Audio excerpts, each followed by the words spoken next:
সাহাবায়ে কেরামরা এই কথা শুনে অবাক দৃষ্টিতে আল্লাহর রাসূলের দিকে তাকায় রইল। সাহাবায়ে কেরামরা বলল, ইয়া রাসূলুল্লাহ, ওই জামানায় মানুষগুলো হায়াত পাইছে, বেশি লম্বা হায়াত পাইছে, 300 বছর, 250 বছর, 400 বছর হায়াত পাইছে। তাদের হায়াতের জিন্দেগি দেয়া 83 বছর 4 মাস পর্যন্ত আল্লাহর রাস্তায় দাঁড়াইয়া দাঁড়াইয়া জিহাদ করে অনেক সওয়াবের অধিকারী হয়ে গেছে। ইয়া রাসূলুল্লাহ, ইয়া হাবিবাল্লাহ, আমাদের হায়াত তো 60 থেকে 70 বছর, 83 বছর পর্যন্ত হায়াত পাই না, তাহলে আমরা তো কিয়ামতের ময়দানে লজ্জিত হয়ে যাব। আল্লাহর হাবিব সাল্লাল্লাহু আলাইহি ওয়াসাল্লাম সাহাবায়ে কেরামদের কথাগুলো মনোযোগ সহকারে শ্রবণ করতেছে। এমন সময় জিবরাইল আলাইহিস সালাতু ওয়াস সালাম আয়েশা হাজির হয়ে গেছে। আয়েশা বলতেছে, ইয়া রাসূলুল্লাহ, ইয়া হাবিবাল্লাহ, আপনার উম্মতের জন্য একটা সুসংবাদ নেন। কয়, কি সুসংবাদ? আল্লাহ তাআলা আপনার উম্মতের জন্য একটা রাত্রি দিয়েছে, এমন একটা সময় দিয়েছে যেই সময়টা যদি ইবাদত বন্দেগী করতে পারে। জিবরাইল আলাইহিস সালাতু ওয়াস সালাম বলতেছেন, ইয়া রাসূলুল্লাহ, ইয়া হাবিবাল্লাহ, আল্লাহ তাআলা এমন একটা রজনী দিয়েছে, একটা রজনী যদি বান্দায় আল্লাহর জন্য দাঁড়াইয়া দাঁড়াইয়া ইবাদত করে, ওই একটা রজনীর ইবাদতের বিনিময়ে মহান মাওলায়ে কারীম 83 বছর 4 মাস ইবাদত করার সওয়াব বান্দার আমলনামায় দান করে দিবে। এই আলোচনা গেছে শেষ রমজান, শেষ জুমায়, রমজানের শেষ জুমায়, মনে নেই? এরপরে আল্লাহ রাসূল সাল্লাল্লাহু আলাইহি ওয়াসাল্লাম বলেন, উম্মত, আল্লাহ তাআলা তো একটা রজনী দিয়ে দিছে, একটা রজনীর বিনিময়ে 83 বছর 4 মাস ইবাদতের সওয়াব।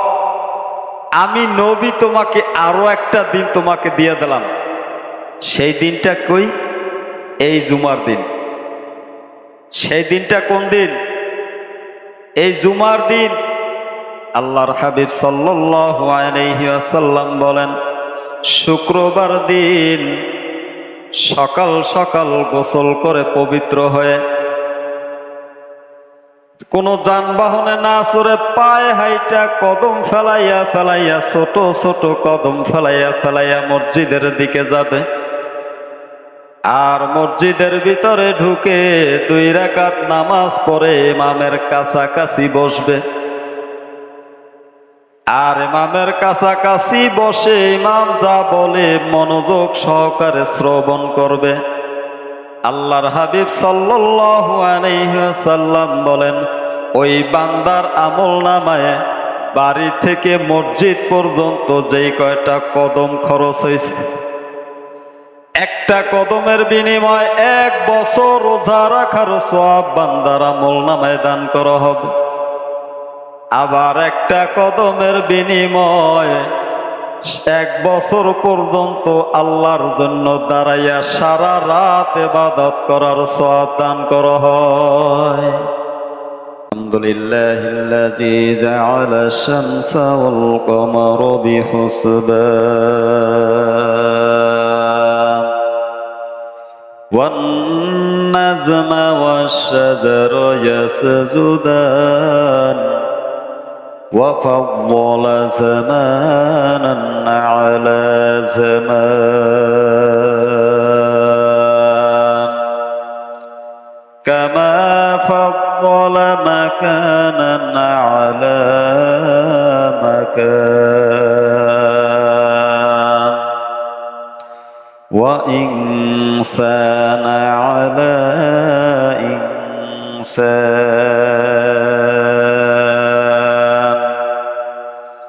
ونشهد أن لا إله إلا الله وحده لا شريك شريك له ونشهد أن سيدنا ومولانا محمدا عبده ورسوله صلى الله عليه وعلى آله وأصحابه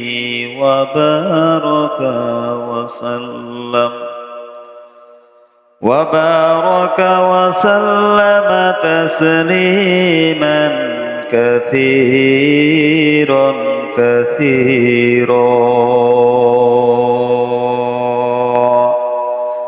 أما بعد فأعوذ بالله من الشيطان الرجيم بسم الله الرحمن الرحيم قد أفلح المؤمنون الذين هم في صلاتهم خاشعون والذين هم عن اللغو معرضون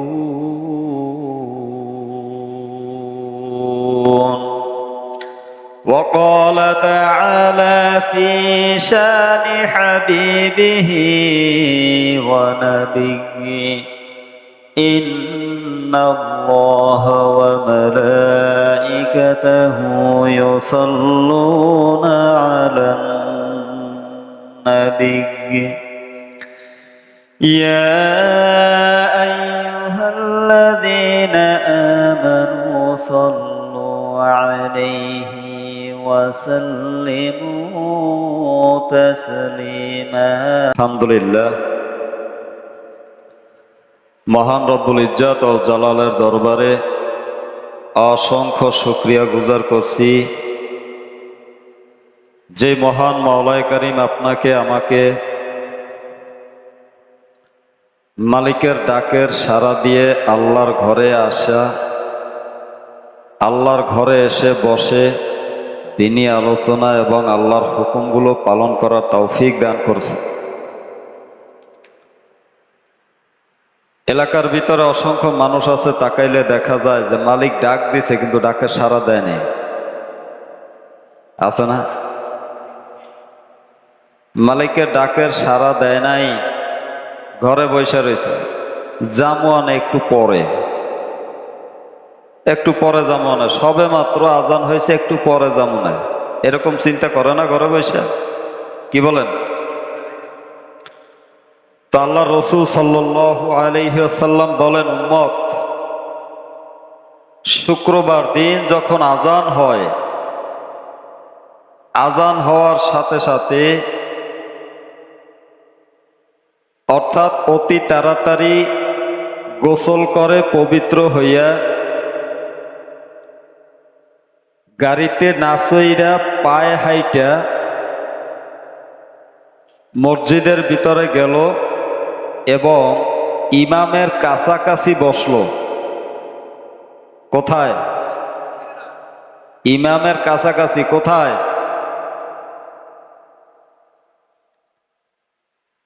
এদিকে খেয়াল করেন, আল্লাহ রসুল কি বলছেন যে শুক্রবার দিন জুমার দিন তাড়াতাড়ি সকাল সকাল গোসল কইরা পায়ে হাইটা, যানবাহনে না চইরা পায়ে হাইটা মসজিদের দিকে গেল, মসজিদে যাইয়া ইমামের কাছাকাছি বসলো। কোথায়? ইমামের কাছাকাছি। ইমাম যেই জায়গায় বসে ওই ইমামের কাছাকাছি বসলো এবং ইমাম যা বলে ওইটা মনোযোগ সহকারে শ্রবণ করলো। আল্লাহর হাবিব সাল্লাল্লাহু আলাইহি ওয়াসাল্লাম বলেন, ওই বান্দার আমলনামায় একটা একটা কদমের বিনিময় 1 বছর রোজা রাখার সব বান্দার আমলনামায় দান করা হয়। আবার বলছেন যে একটা কদমের বিনিময় 1 বছর সারা রাত 365টা দিন 365 রাত, এই 1 বছর সারা রাত দাঁড়াইয়া ইবাদত করার সব বান্দার আমলনামায় দান করা হয়। লাভ না লস? এই লাভের জায়গায় আইসা আইসা বসলো হুজুরের পাশাপাশি, যদি ঘুমায় তাহলে কাজ হবে? মনোযোগ সহকারে শ্রবণ করতে হবে। এত লাভের বস্তু পাওয়ার পরেও অসংখ্য মানুষ আজান হওয়ার পরেও ঘরে বসে রয়েছে, একটু পরে যাই, আজান সবে মাত্র শুরু হয়েছে। তারা কি লাভের ভিতর আছে না লসের ভিতর? কি বলেন? এই যে আখিরি নবীর উম্মতের এত দাম কেন? এত দাম, এত মান, এত শান আমরা জানি না, আর জানলেও কাজে লাগাই না। যে শুক্রবার দিন একটা দিনের আমলে যদি এত দাম হয়, তাহলে এইরকম শুক্রবার হায়াতের জিন্দিগিতে কত আসবে? কি বলেন? সাহাবায়ে কেরামরা আল্লাহ রসুল সাল্লাল্লাহু আলাইহি ওয়াসাল্লাম মসজিদে নববীর ভিতরে বসে কথা বলতেছে। এমন সময় বনি ইসরাইলের এক ব্যক্তির কথা আল্লাহ রসুল সাল্লাল্লাহু আলাইহি ওয়াসাল্লাম উল্লেখ করছেন, যে বনি ইসরাইলের জামানায় এক লোক 1000 মাস পর্যন্ত আল্লাহর রাস্তায় দাঁড়াইয়া জিহাদ করছে। কতদিন? 1000 মাস। 1000 মাসে প্রায় 83 বছরের উপরে। কোন কোন মুফাসসিরিন ইকরাম লেখছেন 83 বছর 4 মাস। 1000 মাসে 83 বছর 4 মাস আল্লাহর রাস্তায় দাঁড়াইয়া জিহাদ করছে। সাহাবায়ে কেরামরা এই কথা শুনে অবাক দৃষ্টিতে আল্লাহর রাসূলের দিকে তাকায় রইল। সাহাবায়ে কেরামরা বলল, ইয়া রাসূলুল্লাহ, ওই জামানায় মানুষগুলো হায়াত পাইছে, বেশি লম্বা হায়াত পাইছে, 300 বছর, 250 বছর, 400 বছর হায়াত পাইছে। তাদের হায়াতের জিন্দেগি দেয়া 83 বছর 4 মাস পর্যন্ত আল্লাহর রাস্তায় দাঁড়াইয়া দাঁড়াইয়া জিহাদ করে অনেক সওয়াবের অধিকারী হয়ে গেছে। ইয়া রাসূলুল্লাহ, ইয়া হাবিবাল্লাহ, আমাদের হায়াত তো 60 থেকে 70 বছর, 83 বছর পর্যন্ত হায়াত পাই না, তাহলে আমরা তো কিয়ামতের ময়দানে লজ্জিত হয়ে যাব। আল্লাহর হাবিব সাল্লাল্লাহু আলাইহি ওয়াসাল্লাম সাহাবায়ে কেরামদের কথাগুলো মনোযোগ সহকারে শ্রবণ করতেছে। এমন সময় জিবরাইল আলাইহিস সালাতু ওয়াস সালাম আয়েশা হাজির হয়ে গেছে। আয়েশা বলতেছে, ইয়া রাসূলুল্লাহ, ইয়া হাবিবাল্লাহ, আপনার উম্মতের জন্য একটা সুসংবাদ নেন। কয়, কি সুসংবাদ? আল্লাহ তাআলা আপনার উম্মতের জন্য একটা রাত্রি দিয়েছে, এমন একটা সময় দিয়েছে যেই সময়টা যদি ইবাদত বন্দেগী করতে পারে। জিবরাইল আলাইহিস সালাতু ওয়াস সালাম বলতেছেন, ইয়া রাসূলুল্লাহ, ইয়া হাবিবাল্লাহ, আল্লাহ তাআলা এমন একটা রজনী দিয়েছে, একটা রজনী যদি বান্দায় আল্লাহর জন্য দাঁড়াইয়া দাঁড়াইয়া ইবাদত করে, ওই একটা রজনীর ইবাদতের বিনিময়ে মহান মাওলায়ে কারীম 83 বছর 4 মাস ইবাদত করার সওয়াব বান্দার আমলনামায় দান করে দিবে।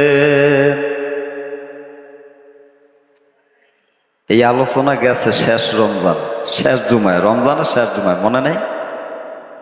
এরপরে আল্লাহ রসুল সাল্লাল্লাহু আলাইহি ওয়াসাল্লাম বলেন, উম্মত, আল্লাহ তাআলা তো একটা রজনী দিয়ে দিছে, একটা রজনীর বিনিময়ে 83 বছর 4 মাস ইবাদতের সওয়াব।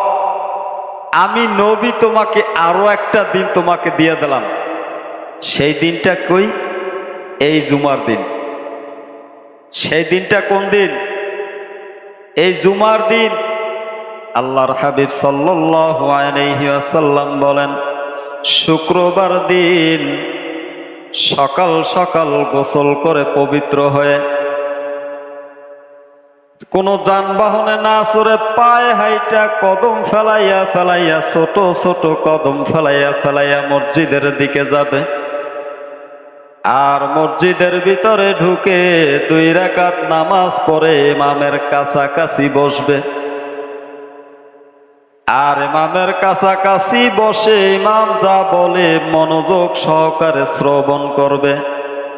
আল্লাহর হাবিব সাল্লাল্লাহু আলাইহি ওয়াসাল্লাম বলেন, ওই বান্দার আমলনামায় বাড়ি থেকে মসজিদ পর্যন্ত যেই কয়টা কদম খরচ হয়েছে, একটা কদমের বিনিময়ে 1 বছর রোজা রাখার সওয়াব বান্দার আমলনামায় দান করা হবে।